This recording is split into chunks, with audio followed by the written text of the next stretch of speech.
cyclist movement up in northern or central Oregon cannot join us. He is snowed in and could not make it down here. But he's very excited about being here. He wants to see what we're up to, and but unfortunately he could not make it. So you're going to have to put up with me and my lovely bride, which should be a lot easier.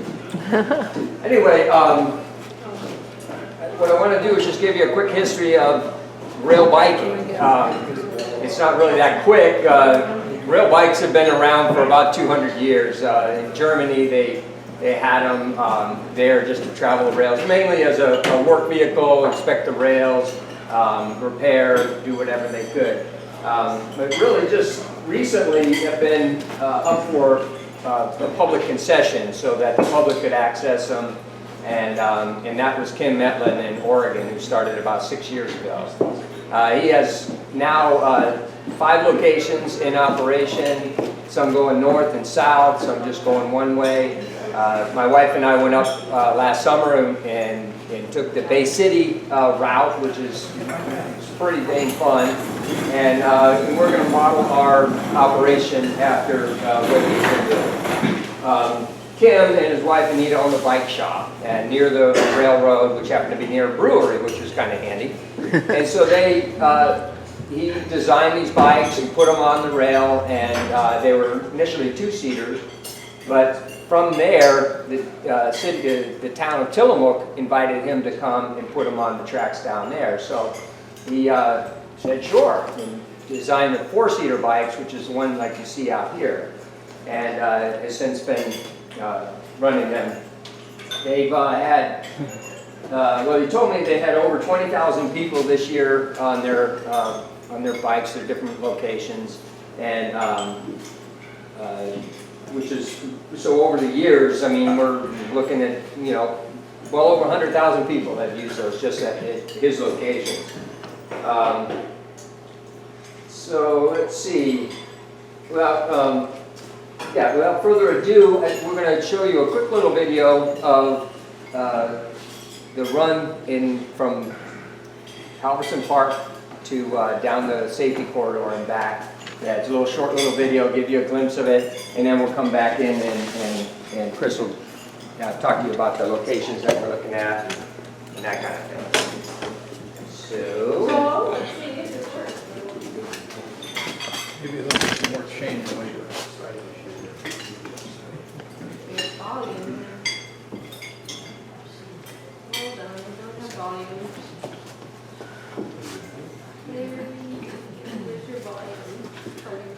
Larry, she's looking for volume. Larry, volume. I have no idea yet. Sorry, I gotta just figure out. It should be that little sound thing. Right there. There you are. no, there's Pete. I'll sign autographs out there. Oh, yeah. there you go.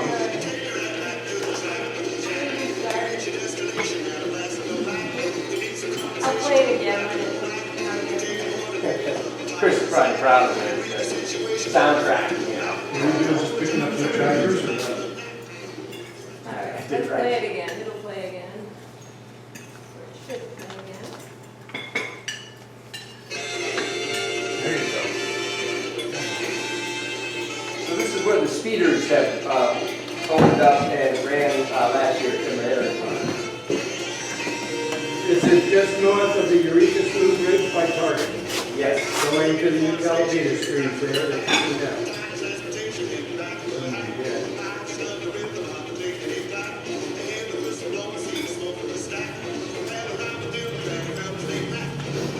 There's the hitchhiker. Hitchhiker, I thought it was a station wagon. They pick up anybody. Who's steering? No steering necessary. The guy that wanted to ride bikes with. And what you're impressed by is how quiet it is because of the type of wheels here.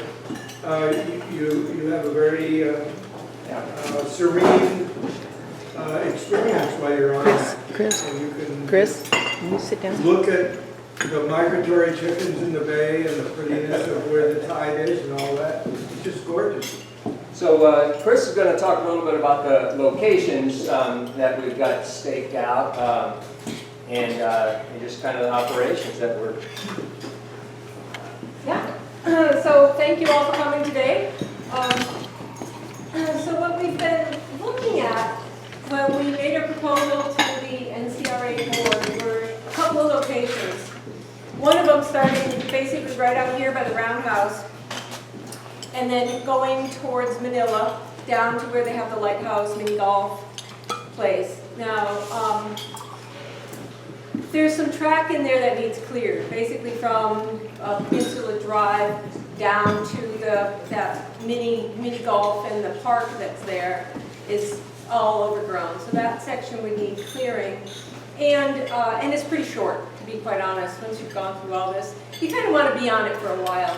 And so it's kind of a short run from basically here down to there and back. So the other better location that we really like is the other side that you just saw in the video, which would basically go from the Halverson Park area over the Slough Bridge and then up to the Arcata Redwood lumber site and then turn around and come back. And since then we've been talking with the city of Eureka and the Parks and Rec Department, who are very excited and would like us to actually stage it in front of the Adorney Center for the beginning. And in this way, we would be able to link Old Town with the Adorney Center area. And then, of course, they're looking at that RV park supposed to be put in under the bridge in that area. So it's going to be a more happening area. And then we get the beautiful bridge to go over, which is spectacular, as you just saw. And then go up again to the Redwood Mill site. Employees would always accompany these runners. They would go out 10 at a time. So it's like the whole units, 10 rail runners at a time go out. And then employees, there's an employee in the front and the back. So there's always 2 employees with them. And then anytime there's a crossing, there's only one road crossing in that whole stretch. And so the employees flag those road crossings for safety and make sure everybody gets through safe, traffic gets stopped. And then they proceed over the bridge. There's no more no more road crossings.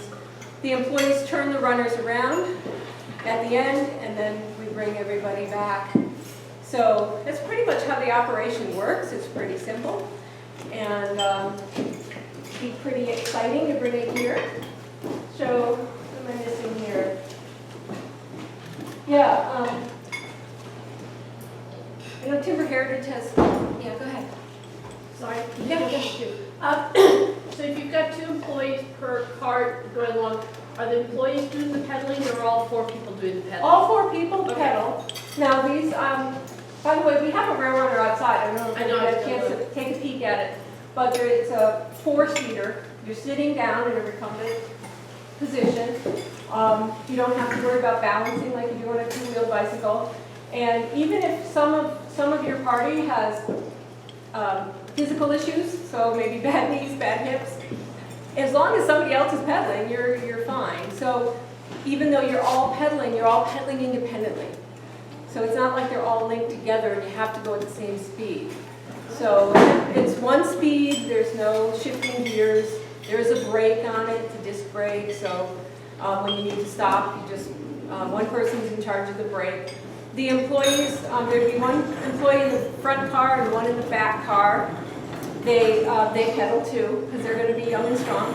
And they're going to be pedaling along too. But if you have children, there's car seat options, or basically options where you can, even an infant, you can strap them in. Young children that can't reach the pedals or whatever. These are adjustable. So if you have longer legs or shorter legs, the seats go forward and back. So they're adjusted to you. And like I said, if you want to take a break and stop pedaling for a while, that's fine because somebody else is probably pedaling. And if this is flat, there's no hills here. It's completely flat. What is the reason for the employees? Is it insurance or? Yeah, it's insurance and safety. And just making sure everybody gets past any railroad crossings safely. Especially because I say there's that one road crossing. I didn't catch it. Did you say what the price point is? For the ride, yeah. In Oregon, they're about $25 is their price point, so. Per person? Yeah, per person, so that's what we're looking at here. Yeah, kids would be cheaper, of course. Yeah, children are half price.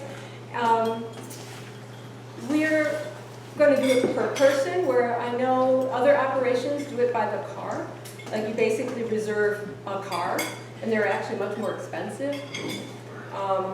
But we don't feel the need to do that here. Like the skunk train, they're kind of pricey down there. And, yeah, and these are not just Kim's, he's rail riders is Kim Metlan's. Then there's the rail explorers, they're kind of in the east. And they're kind of popping up all over the place. Kind of exciting. If you get the track area that you would optimally really want, how long is that? How far? You It's go about- there and back? Yeah, it's 3 miles in one direction. So it's Okay, basically a 6-mile round trip. okay, so that's, I was wondering, the Yeah. $25, how long would that? Okay. Yeah, and we're figuring that trip's gonna take hour and 15. No, an hour and a half probably, Hour and because a half. everyone has to dismount to spin them around, and so there'll be a little bit of a break there.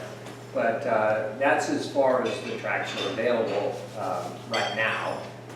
There's some other issues with the track a little bit further, but Timber Heritage ran their speeders there last year, which was very, very popular, as you might expect. Step in on a picture now. Thanks. So one of the things that we really enjoyed about this, the design of these bikes, I wanted to talk a little bit about that, because when you're in a recumbent position, you just automatically, like, you're in your easy chair at home, you just relax. But you're burning calories, so you're kind of getting the best of both worlds. And it's pretty easy. I mean, bicycles, we all know, are very efficient. And this is a rail. A rail is a very efficient way to move anything across land. So we're kind of, hybridizing those two things. And the handicap, we can't call this totally ADA compliant. There isn't a design yet for that. But for people with lesser abilities, people with balance problems, people with, like Chris said, a bum knee, or just they don't have, the hyper lot of physical strength, well, that's okay, because this is a pretty easy way to go. So it's going to create access to this coastal area that you may not have because you couldn't walk that far, or you're not going to get on a bicycle. And they're extremely stable, safe as all get out. You got, your seat belted in.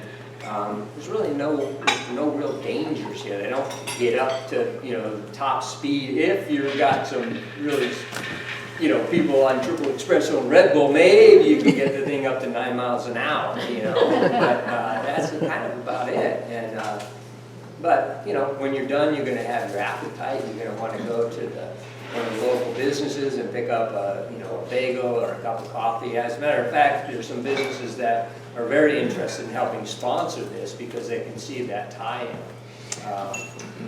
Yeah. Would you maybe have a food truck down there, like Old Town Coffee and Chocolate, have a something parked down there? Yeah, that's not something that we're going to get into. No. This is just one link, and we realize this isn't going to change the economy of Humboldt County, but it is a link that ties in the hotels and the people that are down there for events, and they want to hop on this and go burn some calories. I think it's the speeders, and there's a trolley that's come into town. It's not running yet, but that hopefully will all just kind of tie into this whole mechanism of being able to use this spectacular area we've got and showcase it in a totally environmentally friendly way. Easy, creates a few jobs, and links into the other parts of this community and businesses too. So, yeah. Would you have to set up something like a small, not really a hut, but a location where you would sell tickets, where you have something like a restroom? Yeah. Something like that as part of it? Yeah, when we spoke with the Eureka Park and Rec director and one of the planners, we went down there we originally were thinking underneath the Samoa Bridge. But they said, well, we'd rather have you at the Adorning Center right across from there. and he says, we haven't made any contract with them or anything, but at this point, but they were even willing to handle the reservations for us. Typically, the model in Oregon is just all online reservation. You know, you pay online, boom, you have a reservation, boom, you show up, and away you go. We'd do like 3 runs a day.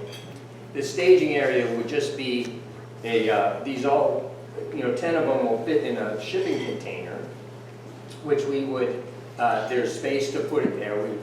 Larry helped me draw some plans to set this shipping container there. We paint it up so it looks like it fits in with that, I'm not supposed to call it a graffiti wall, but it is it's kind of graffiti art wall, how about that? So we just kind of blend right into that, and you just roll the speeders out every day, not speeders, excuse me, the runners out every day, roll them on the tracks, set them up, people show up, load them up, away you go, back and forth. So, Can I mention, I want to segue off Marion's comment about businesses. So one thing, we have talked to several local businesses about these, because one of the options is that they would sort of paint the bike in their colors. So we'd have the Los Bagels bike, or the Old Town Coffee and Chocolate bike, or the Humboldt Bay coffee bike. So they're like really excited because basically Sponsorship, kind of, yeah. Sponsorship, and it'd be advertising for them as they roll up and down the highway, and they're super excited. And we're even thinking, like, how are we going to combine, how are we going to link this to them, and whether it's when you show them that you just took a ride on the railroader, you get a discount at their place, or, and they're very excited about it. It's pretty- That's nice, yeah.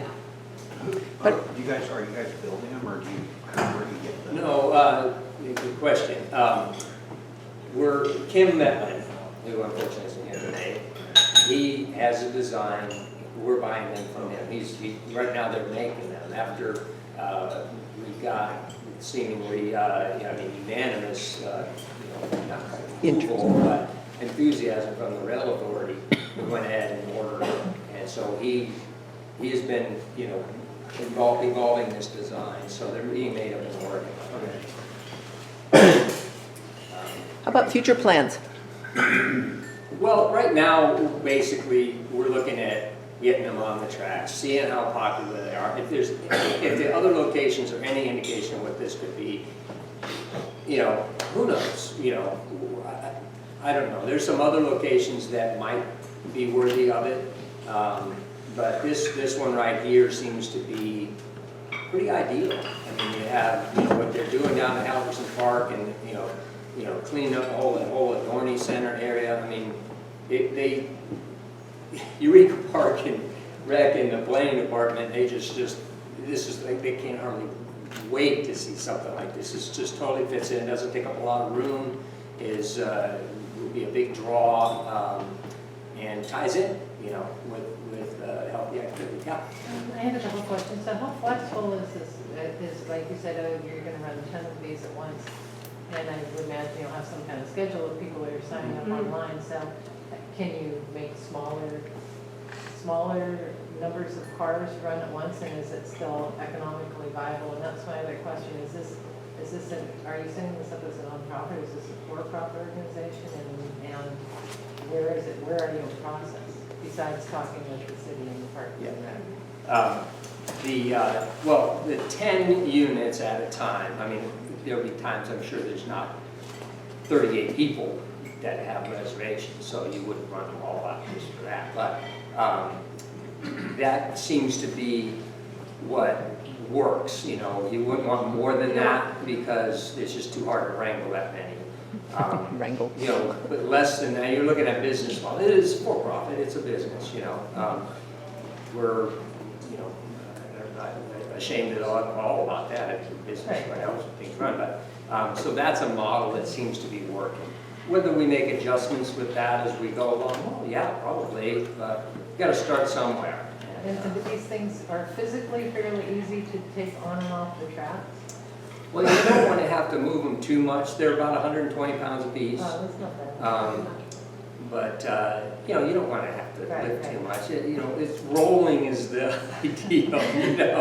That's why it's so nice to be on the tracks. That they just roll so easily. So yeah. How do you get by each other? Crazy question. No, well, that's why you have to run them out in a herd, you know. Hey, And Chris. then Oh, so they all turn around at once? they all turn Okay, around they at all turn once. around. Hey, Chris. Because otherwise, yeah. Right, that's- I'm like, Yeah. It's like Olympic swimming. it's kind of like a lazy Susan. You could have a side. It's kind of like a lazy Susan. They run up onto this thing and you just spin it around 180 degrees and, Roundhouse. So, one of Thank the you. things that's really, hang on a second there, Monty. It's really fun is you're sitting in a recumbent bike, a recumbent position, you're pedaling along quietly with other people that you can actually have a conversation with. While you're out there in the air, open air, you know, it just feels like it's such a perfect fit here for Humboldt County, and the enthusiasm we've been finding with this is really pretty amazing. And while we don't have final approval with NCRA, they're going through some changes, as most of us know, to the Great Redwood Trail Act, the Senate bill. So there's some legal changes that are taking place in that it's kind of unprecedented, so we just got to kind of, you know, hang in there and follow that up. Yeah, Monty, sorry. I was just thinking, as light as they are, the pounds per square inch is so low, it would be relatively simple to make portable small pieces of track made out of wood. Yeah. To have us little sidings, or if you wanted to go up a little canyon on a piece of property or something on private property, you could make it relatively easy to build your own sections of track, you know, self-leveling, so you wouldn't need a railroad right away. Yeah, exactly. That's how they, some people are getting them in and out of the storage places, because you don't always get to have a storage right next to where Skinny something else. rails, you could use oak rails or fir rails, because you're not putting weight Yeah. on. Does this run on a completely separate set of tracks from the rails that would be proposed for the Humboldt East Railroad? The east-west is a totally different thing. Yeah. Yeah, that would just be a freight line. Though there are some operations that are working on active freight lines that when they know the schedule, they can work out the schedule. So you definitely don't want to try to outrun a freight train. Yeah, Pete. You know, the ability to develop a spiel to relate to your guests while you're operating this and let them know what they're seeing in the wildlife and the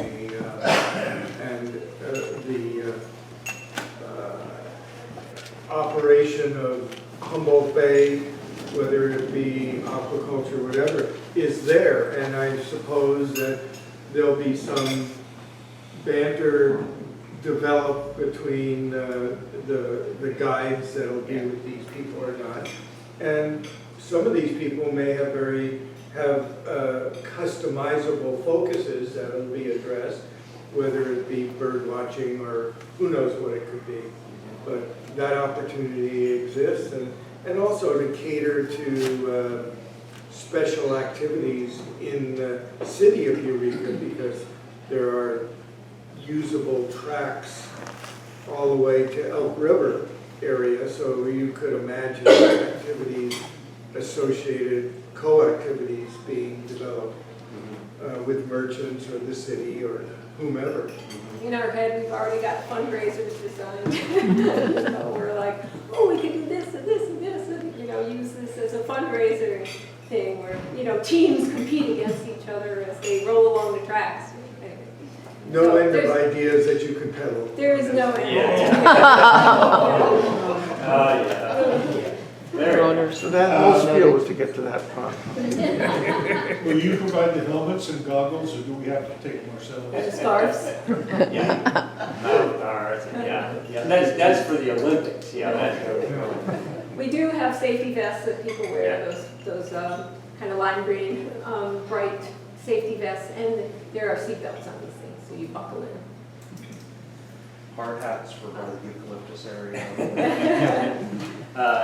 Chet, I think maybe guys can. Yeah, let me relate an experience that I had with Chris and Uri a couple of months ago. We rode from the crossing here just north of the cookhouse, about 3 miles north along the tracks up towards Manila. And I found it a very, very pleasant bird watching experience, very quiet, like Chris was saying. Got up to Peninsula Drive, I think it was, and then turned them around and came on back. Very easy to turn them around. Coming back down, I popped a chain, so I was coasting, and I don't even know if Chris and Uri and Carl knew that I wasn't pedaling, but it was very easy to put the chain back on again once we got down at the end.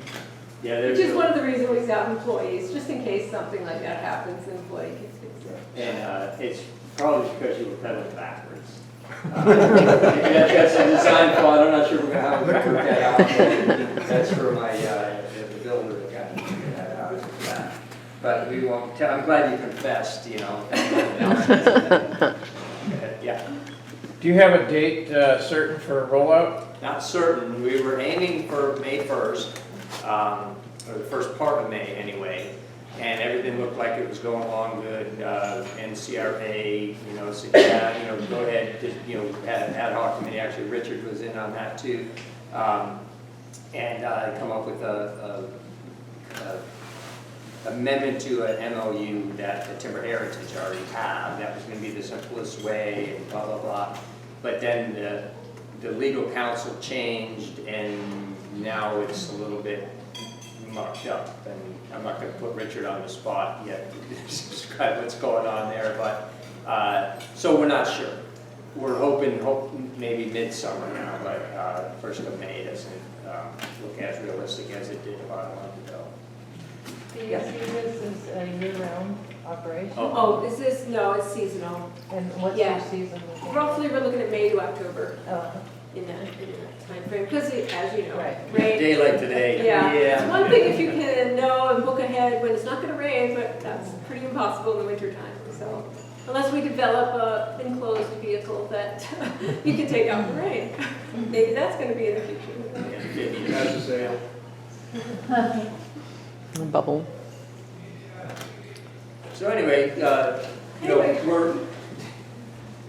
once we get in operation, anyone who would like, we're up going to give them a free ticket. This is the first, maybe only time we're going to be giving out free tickets. Little free coupons for whenever we get going. I mean, we're pretty excited about this, and I don't think it's just us that's excited about bringing something kind of new and pretty humble flavor too. Exercise outdoor, and we got one of the most spectacular places to do this. And there's some red tape, as with everything, but I think we'll get through that, and I think it'll be a good compliment for the trail, the Bay Trail that's coming too, because I think it'll be fun to have extra use along that corridor.